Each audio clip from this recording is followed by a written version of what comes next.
Ay, es que no sabía super, no le da todo esto, no, ¿no es cierto? Eso es igual se tiene que dar.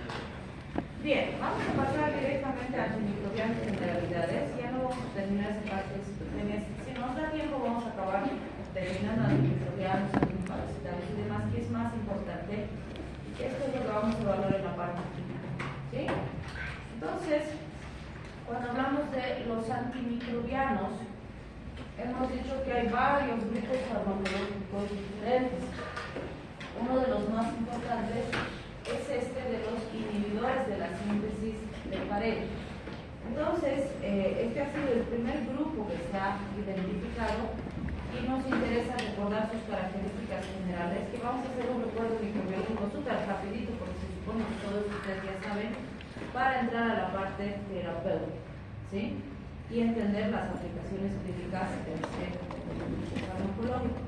Entonces, este grupo, uno de los subgrupos dentro de los inhibidores de síntesis de pared es el de los beta-lactámicos, ¿sí? A este grupo pertenecen las famosas penicilinas, que como les digo, es uno de los grupos más antiguos y de los primeros que se ha producido, podríamos decir. Entonces, los beta-lactámicos tienen esta estructura química, fíjense. Tienen un anillo beta-lactámico, que eso es lo que les da la pertenencia a este grupo. Tienen otro anillo, que es un anillo diazolidínico, y tienen una cadena lateral que es variable, y dependiendo de esas variaciones, son los distintos fármacos que pertenecen a este grupo. Pero lo que realmente los caracteriza es la presencia de este anillo beta-lactámico, que además es lo que les da su potencia como antimicrobianos, ¿sí? Entonces, cuando hablamos de su mecanismo de acción, los beta-lactámicos son inhibidores de la síntesis de pared, ¿sí? Por eso están en este grupo. ¿Qué es lo que hacen? Inhiben al péptidoglicano, la formación de péptidoglicano, que como sabemos es parte estructural fundamental de la pared bacteriana. ¿Las bacterias pueden sobrevivir sin pared? No, se mueren. Por eso es que decimos que estos fármacos son potentes bactericidas, porque sin pared la bacteria se va a morir, ¿sí? Para producir esa su inhibición de la síntesis de péptidoglicano, tiene que unirse el fármaco a las proteínas fijadoras de penicilina. Esa estructura existe dentro de la propia estructura de la bacteria. Lo que hemos hecho es diseñar el fármaco para que pueda entrar y unirse en ese sitio en particular. De ahí que se les llama también penicilinas a algunos de los fármacos de este grupo. Y eso va a hacer que, por un lado, la bacteria no pueda sintetizar su pared y por otro lado se activen enzimas autolíticas que van a catalizar la destrucción de la bacteria, ¿sí? Y fíjense algo muy importante y muy interesante. Para que estas bacterias sean altamente eficaces, necesitan que la célula bacteriana esté en constante crecimiento y sintetizando al máximo su pared. Si no está activa la bacteria, no van a tener eficacia. Por eso es que tampoco vale la pena usar antimicrobianos si no hay síntomas y signos clínicos en el paciente. No se debe dar por si acaso el antimicrobiano, ¿no es cierto? Entonces es potencialmente útil cuando la bacteria está activa.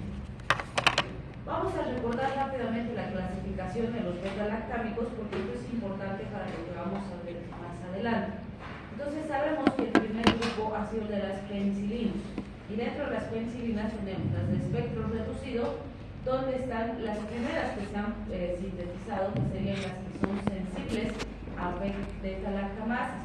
Ahí tenemos a las penicilphenicilinas, o también conocidas como penicilinas G, que son las que más conocemos, ¿no? Tenemos penicilina G, benzatínica, sódica, procaínica, potásica, etc. Y también tenemos en ese grupo las fenoximetilpenicilinas o penicilinas B, que en realidad es solamente una, que es la única penicilina que existe para administración oral. Todas las penicilinas G se usan solamente parenteral, no hay presentación oral. Pero la fenoximetilpenicilina sí se puede usar por vía oral. Sin embargo, durante muchos años la hemos dejado de lado a la penicilina B, y eso ha hecho que algunos se olviden que existe, pero existe. Y estos últimos años se la ha vuelto a retomar, sobre todo para el manejo de infecciones en pacientes pediátricos, ante la gran aparición de resistencia frente a otros micro o antimicrobianos. Después se han sintetizado las resistentes a beta-lactamasas, o también conocidas como antiestafilocócicas, ¿no? Este es el segundo grupo que se ha sacado al mercado, y ahí está la nafcilina, oxacilina, cloxacilina. En realidad el prototipo de este grupo es la meticilina, y vamos a hablar de esta cuando hablemos de la meticilino-resistencia, que es un término que seguro que lo han visto repetirse muchas veces en sus libros de microbiología, porque cuando hablamos de resistencia siempre mencionamos meticilino-resistente, ¿sí? Y bueno, también aquí está la cloxacilina, que se administra por vía oral con muy buenos resultados. Después tenemos las penicilinas de espectro ampliado. En estas, pues en teoría se ha mejorado la efectividad frente a microorganismos entéricos, e incluso se dice que muchas de estas ya tendrían alta eficacia frente a pseudomonas. Entonces, fíjense, primero las penicilinas se ha tratado de mejorarlas, se ha logrado mejorar con las antiestafilocócicas, mejorando algunos niveles de resistencia, pero después las de espectro ampliado han dado mejores resultados. Aquí estarían, si quieren, las aminopenicilinas, las carboxipenicilinas y las ureidopenicilinas. Hay autores que las clasifican y dicen, las de espectro reducido y las antiestafilocócicas son penicilinas de primera generación, las aminopenicilinas serían de segunda generación, las carboxipenicilinas de tercera generación y las ureidopenicilinas de cuarta generación, ¿sí? Dentro de las aminopenicilinas está la famosa amoxicilina, ¿sí? También está ampicilina, vacampicilina. Y van a ver que en base al espectro de acción de la amoxicilina o de las aminopenicilinas que nos da el libro, estos fármacos deberían servir básicamente para cualquier infección, porque cubren un montón de microorganismos, son de amplio espectro, ¿sí? Sin embargo, pues la teoría y la práctica han generado una brecha gigante por la resistencia, ¿sí? Dentro de las carboxipenicilinas podemos mencionar a la carbenicilina, ticarcilina, y dentro de las ureidopenicilinas, meslocilina, rocilina, piperacilina. Van a ver que estas normalmente son de uso hospitalario, porque estos dos grupos son los que podrían ser eficaces frente a pseudomonas. Entonces, si tenemos uso en hospital, se las cuida bastante, y eso ha permitido que hasta cierto punto se frene un poquito la aparición de resistencia. Sin embargo, sí tenemos cepas que son resistentes a estos grupos de penicilinas. También tenemos la combinación de los anti-beta-lactamasas. Los anti-beta-lactamasas, como ya describimos en el capítulo de generalidades, son sustancias químicas que han sido diseñadas para proteger al beta-lactamo. Por sí solos no tienen acción antibacteriana, o sea, solito, por ejemplo, el surbactam o el ácido clavulánico no van a hacer nada contra la bacteria. Lo que hacen estos es unirse a la enzima beta-lactamasa para que ésta no destruya el beta-lactamo y el beta-lactámico pueda ir y llegar a su sitio. Antes de que generemos estos fármacos, estos anti-beta-lactamasas, ya estábamos perdiendo la mayoría de los fármacos de estos grupos, ya no servían para nada, porque la bacteria producía beta-lactamasas y destruía el fármaco antes de que le haga algo. Entonces, gracias a la introducción de estos, hemos logrado recuperar varios fármacos, ¿sí? Pero si no los usamos con criterio y con cuidado, seguro que igual los vamos a perder. Pues fíjense, por ejemplo, ampicilina va con surbactam, ticarcilina con ácido clavulánico, piperacilina con tazobactam, amoxicilina con ácido clavulánico. Esos son los pares que normalmente se usan en terapéutica. Entonces los tienen que manejar así. Dentro de los beta-lactámicos también tenemos a las cefalosporinas, y sabemos que hay cefalosporinas primera, segunda, tercera, cuarta, quinta, hasta sexta generación ya se está manejando la cuarta. Entonces sabemos que las de primera generación se han diseñado principalmente frente a gram positivos, esa es su acción principal. Sin embargo, tienen acción en algunas cepas de E. coli también. Podemos mencionar cefazolina y cefalexina como las más conocidas. En las de segunda generación se ha tratado de mejorar el espectro ampliando a gram negativos, o sea, mejorando la efectividad sobre gram negativos. Tenemos dos subgrupos, las que son activas frente a hemófilos y las que son activas frente a bacterioides. Frente a hemófilos podemos mencionar a cefoncin, cefuroxima, cefaclor, cefuroxima, que también se administra por vía oral, y cefixima. Sin embargo, aquí con la cefixima van a ver que tenemos una disputa, podríamos decir, entre autores, porque algunos dicen, no, cefixima es segunda generación, y otros dicen, no, cefixima es tercera generación. Entonces vamos a ver que por sus características en realidad pueden pertenecer a las dos. Se ha diseñado como de segunda generación, pero por el espectro de destrucción microbiana que tiene características de tercera generación. Entonces, en realidad se la puede clasificar con ambas, pero la razón para usar cefixima es tercera generación, porque tiene el espectro que nos cubre esos microorganismos, ¿sí? Entonces ahí la vamos a ver. En el caso de los que son activos frente a bacterioides, tenemos la cefoxitina y cefotetar como las más importantes, y una característica muy importante de estos dos fármacos es que son las únicas dentro de las cefalosporinas de segunda generación que son activas frente a anaerobios, ¿sí? Entonces, cuando desarrollamos este grupo farmacológico, van a ver que el grupo de segunda generación es un grupo muy heterogéneo. Algunos tienen mejores características frente a otras bacterias, y eso hace que tengamos que desglosar el grupo para entenderlo mejor. Las de tercera generación tenemos las de espectro ampliado, donde está cefotaxima, ceftriaxona, que se está usando bastante en la actualidad, y cefixima, que ya hemos aclarado algunas características particulares. Y también tenemos las antiseudomonas, como la ceftazidima. Entonces aquí se ha logrado mejorar muchísimo el espectro frente a algunos agentes nosocomiales como la pseudomonas. Y las de cuarta generación, en teoría, tienen mayor espectro frente a gram positivas, ¿sí? Y tienen más resistencia frente a beta-lactamasas que las de tercera generación. Entonces, algunos dicen, es como si hubiéramos hecho un híbrido, ¿no? Porque las que son más eficaces frente a gram positivos son las de primera generación. Entonces, ellas tienen esa capacidad y además son más resistentes frente a ciertos mecanismos de resistencia que las terceras. Entonces, dice, hemos hecho un híbrido entre las de primera generación y las de tercera generación, porque tienen las dos propiedades, ¿no? Entonces, son más potentes. Evidentemente, ya tienen algunas características antiseudomonas más eficaces. La que más se conoce de cuarta generación es la cefepime, pero no es la única que tenemos. Tenemos cefosopram, cefpirome, pero la más conocida, insisto, es la cefepime. También tenemos ahí cefetecol, que se usa más en la parte veterinaria, y flumoxef, pero estas son mucho más raras. Con lo que nos vamos a quedar y vamos a desarrollar es cefepime. También se habla de quinta generación desde hace varios años. Tenemos, por ejemplo, al ceftobiprole y la ceftarolina, que se están probando bastante, y en sexta generación se está probando a ceftriaxona. Estos fármacos son fármacos últimos, de los últimos que han salido. ¿Sí? En la mayoría de los libros antiguos no tenemos todavía mencionadas las de quinta y sexta generación. Entonces hay varios elementos que se están probando todavía de estos fármacos, sin embargo son altamente eficaces frente a microorganismos altamente resistentes que las otras generaciones no tienen eficacia. También dentro de los beta-lactámicos tenemos a las carbapenemas y los monobactámicos.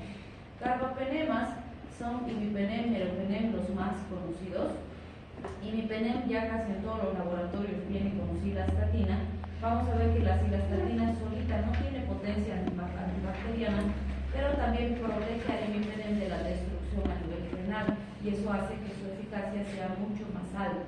Entonces, la mayoría de los laboratorios ya no producen o preparan solito imipenem, sino que la mayoría ya viene con cilastatina. Y dentro de los monobactams tenemos al aztreonam, que es antiguo, pero sí tiene ciertas propiedades que hacen que sea una excelente alternativa terapéutica, sobre todo si tenemos pacientes con alergias a las penicilinas, donde pues todos los otros que hemos mencionado tienen más riesgo de producir reacciones de hipersensibilidad cruzada. Bien, aquí vemos un poquito lo que son las presentaciones de los fármacos que hemos mencionado. Por ejemplo, las penicilinas G, como todas se usan por vía parenteral, se usan en unidades internacionales. Esa es la forma de presentación que viene. Entonces, decimos 1 millón de unidades internacionales es el equivalente a 0.6 gramos. No es de mucha relevancia porque no vamos a hacer la conversión, o sea, no vamos a convertir a miligramos o a gramos para prescribir prescribir, vamos a usar directamente en unidades internacionales, ¿sí?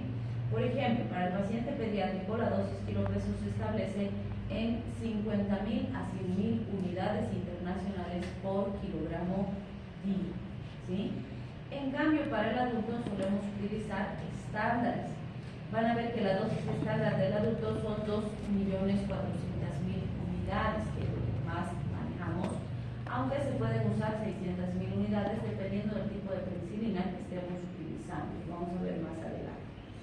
En cambio, las que son semisintéticas, ya desde las aminopenicilinas, las penicilinas y demás, se usan en miligramos y en gramos, como la moxi, ¿no? Usamos 500 miligramos, 1 gramo, como dosis estándar, ¿sí? Bien, también pueden venir como sales, ahí tenemos las sales de sodio, de potasio, y tenemos las unidas a benzatina y cocaína. Las que vienen como sales, la sal sódica y la sal potásica, normalmente cambian su liberación, hacen que sean de acción más rápida o de acción intermedia, y normalmente la asociación a benzatina y procaína hacen que sean de acción lenta, porque depositan el fármaco en un compartimiento determinado y eso permite que se vayan liberando sistemáticamente a medida que las necesitemos. Entonces vamos a ir viendo un poquito esas dosis más adelante.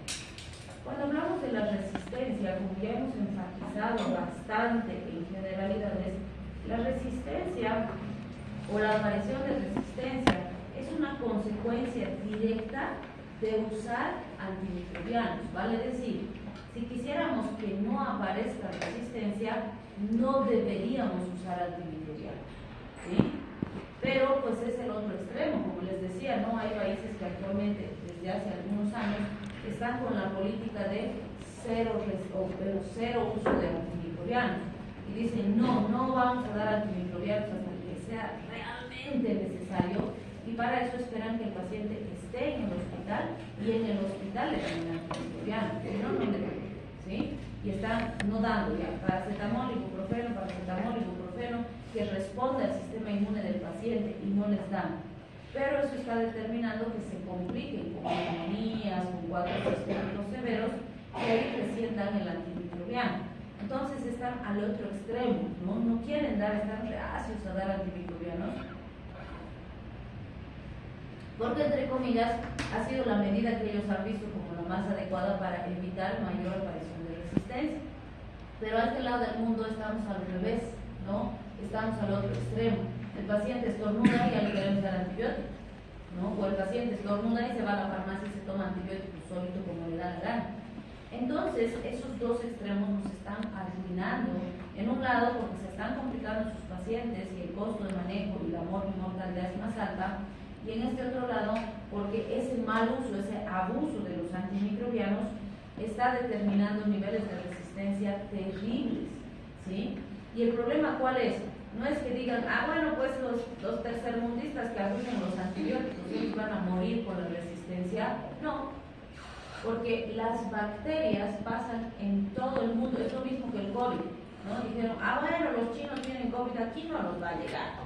¿Qué va a llegar a Bolivia? Igualito llegó, ¿sí? Ha llegado al último rincón del mundo, porque gracias a que existen vuelos, hoy en día una persona puede darle la vuelta al mundo en un par de días, ¿sí? Y las bacterias, los virus y los agentes infecciosos, ¿dónde van? Van en nuestro cuerpo. Entonces, eso implica que cuando o mientras existan estos vuelos y ese transporte, esa movilidad de las personas de un país a otro país, es imposible contener estas infecciones. Entonces, si nosotros generamos mutantes aquí en nuestro país, esos mutantes van a ser transportados por nosotros a todos los lados del mundo, ¿sí? Entonces, la resistencia es un problema de todos. No importa si la resistencia se ha generado en el rincón más extremo del mundo, va a llegar a todos los países. Y por eso es el afán y la preocupación de la OMS, y nos dice 2050 nos vamos a quedar sin antibióticos y todo el mundo va a sentir ese impacto, ¿sí? Entonces es muy importante cuidar, y aquí van a entender un poquito más de lo que ya les he molestado tanto en generalidades con resistencia, ¿sí? Fíjense, estos son 7 mecanismos de resistencia que han sido descritos, pero no son los únicos. Ya son antiguitos, ya tengo que actualizar esta diapositiva también. Pero fíjense cómo asusta. Por ejemplo, se ha visto que las bacterias alteran la entrada del antimicrobiano. Es decir, se han dado cuenta por dónde entra, por decirle, se ha dado cuenta que entra por esta puerta, perfecto. Entonces lo que ha hecho es clausurar esa puerta, no va a entrar el antimicrobiano. Entonces el antimicrobiano viene, encuentra la puerta cerrada, no puede entrar y no puede matar a la bacteria. Porque para matarla necesita entrar, ¿sí? Y ese mecanismo ya han generado frente a aminoglucósidos, fosfomicina, beta-lactámicos y metronidazol. O sea, fármacos que son de uso súper frecuente, ¿sí? Otro mecanismo, alteración de la diana ribosomal. La bacteria se ha dado cuenta, el fármaco viene y aquí se une. Entonces, ¿qué ha dicho? Que lo voy a dar la vuelta. Listo. Pues viene el fármaco, no encuentra dónde unirse y no le hace nada, ¿sí? ¿Contra quiénes ya hay ese mecanismo? Tetraciclinas, macrólidos, clindamicina. Otro mecanismo, alteración de del precursor de la pared. Este es espectacular, ¿sí? Fíjense, por ejemplo, digamos que la pared, para hacer la analogía, ¿no? La bacteria necesita para hacer su pared estos ladrillos. Usa este ladrillo hueco, ¿sí? Entonces, nosotros, ¿qué hemos hecho con el fármaco? Hemos arruinado su sistema de hacer ladrillos, no puede hacer ladrillos. Entonces la bacteria al final, como no puede hacer ladrillos, no hace su pared y se muere porque no puede vivir sin pared. ¿Qué ha hecho para generar resistencia? Ha dicho, ok, no puedo usar estos ladrillos, bien, voy a hacer de cemento, y ha empezado a hacer paredes de cemento, sin ladrillo, ¿sí? O ha dicho, ok, voy a usar adobe, entonces ha empezado a hacer adobes y a hacer paredes de adobe y sigue haciendo su pared. Entonces, vean, es tan maravillosa su capacidad de generar resistencia porque está creando vías alternas. Nosotros le arruinamos esta fábrica y genera otra, ¿sí? Expulsión del antimicrobiano. Este es maravilloso, ha generado una especie de catapultas. Entonces el antimicrobiano entra dentro de su celulita, lo capta y con bombas lo lanza fuera de la célula. Otra vez entra el antimicrobiano, capta, lo lanza. Entonces nunca hay suficiente concentración de fármaco para matarlo, ¿sí? Hiperproducción enzimática. Fíjense, con el trimethoprim sulfamethoxazol, estos actúan en la síntesis de ácido fólico de la bacteria. Entonces, ¿qué ha hecho? Tenía, por decir, 50 enzimas, nosotros hemos ido, ¡pum!, hemos arruinado su producción enzimática. Entonces, ¿qué ha dicho? Ok, producía 50, me arruinan mi producción. Listo, voy a producir 100. Entonces, estas 50 arruinan el fármaco, yo tengo aquí mis 50 para lo que necesito. ¿Listo? Ha superado la capacidad del fármaco de matar, ¿sí? La alteración de dianas enzimáticas. Se ha dado cuenta qué enzima específica compromete el fármaco y ha dicho, ok, voy a producir otra enzima o voy a cambiar el tipo de la enzima y ya no le va a hacer nada. Y listo, ya no le hace nada. Fíjense, beta-lactámicos, rifampicinas, quinolonas, cotrimoxazol, ¿sí? Es vía metabólica alternativa. Esto es espectacular. Es como si hubiéramos arruinado, por decirle, su ciclo de Krebs y ha generado otro ciclo de Krebs diferente, ¿sí? ¿Se imaginan si nosotros tuviéramos esa capacidad?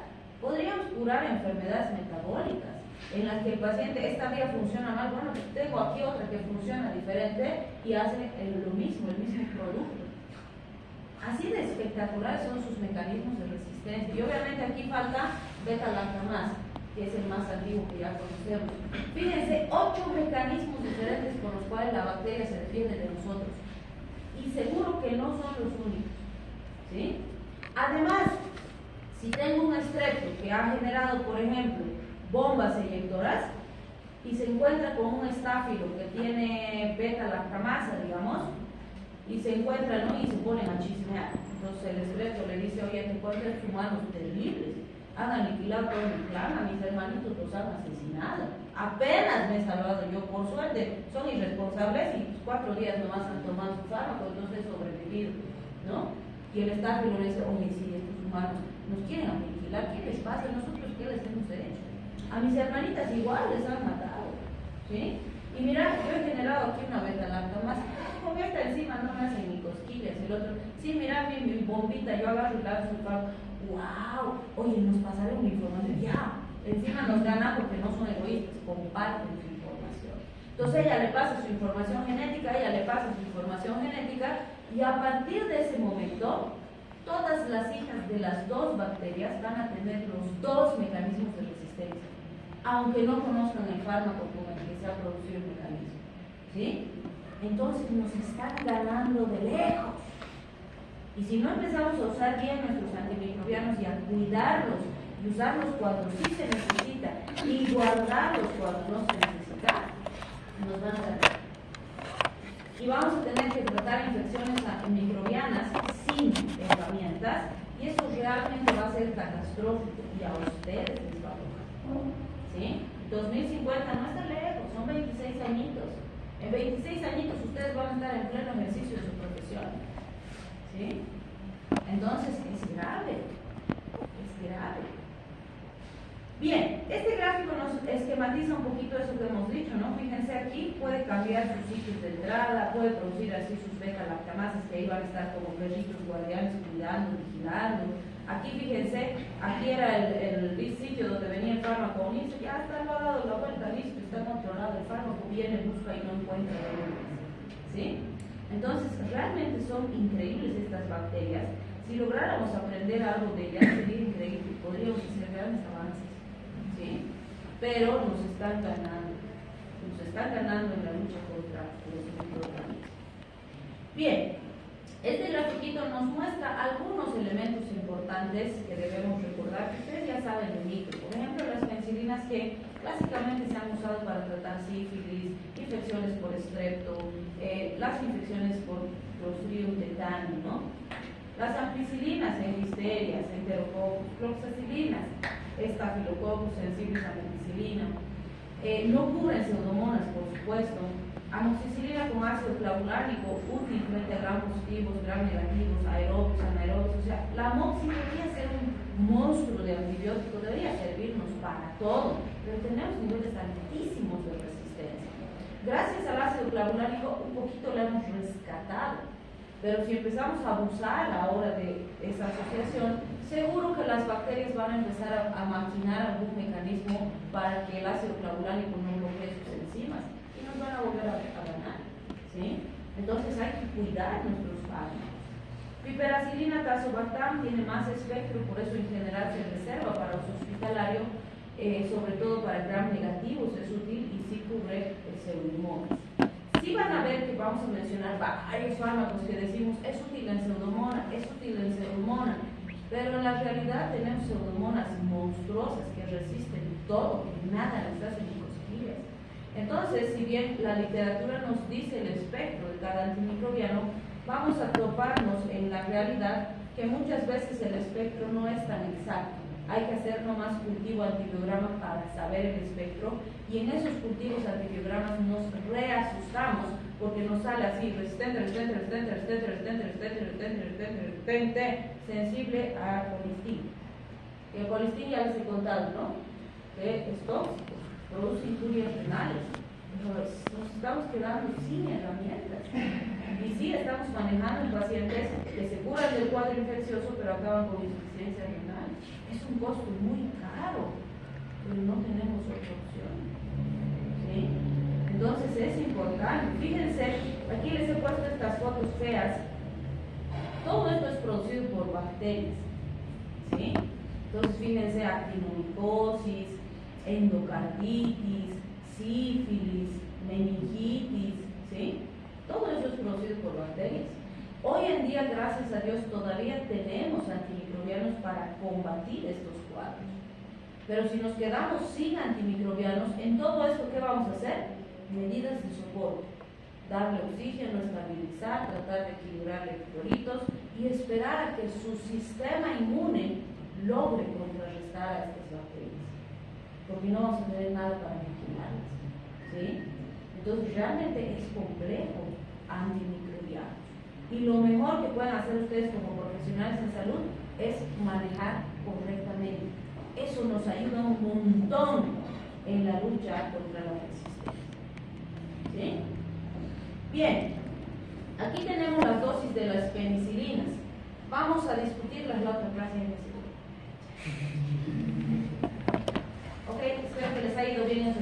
les ha ido